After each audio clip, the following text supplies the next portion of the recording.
Kina me te whutupōro riki I aia nei kua roa nei a Elijah Taylor e tatari ana ki te kuhu I te kākahu o te kapa matua o ngā tamatoa.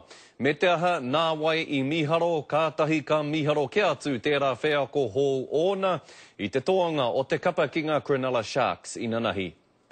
Kua hikina te taumahatanga, kua ora anō te Kapa Warriors. Just to get happy culture back into the team and you know, a couple of smiles at training hopefully and yeah, it was massive for the club as well. Fisiahi holds it. Can Fisiahi go? You betcha! Everybody wants the fish to score. Ko ika tona ingoa ki ona hoa kapa, koe rā hoki tona āhua karo I te ngau a ngā mako. He's gone! The fish flies again!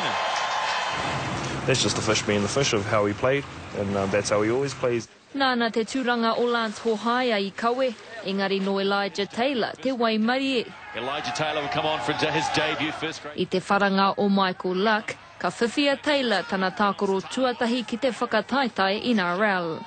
So I was pretty keen to get out there, I didn't care who I was against or who I was playing, I just wanted to get out there and you know, I had to earn some respect from my teammates and you know, hopefully I got a little bit of that. Aha kua he mako ururoa ki haia Taylor I mate wheke noa. Toru te kaua ana rutu, ka hinga te huariri.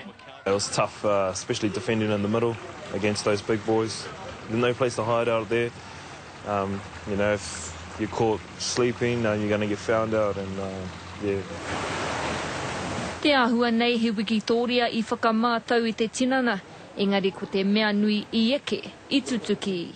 Yeah, I had to work very hard for it and it didn't come easy. Injuries didn't help, but you know, I got the monkey off my back, so I know what to expect now and it's good.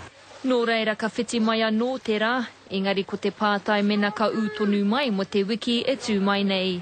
Irina Smith, Te Karere.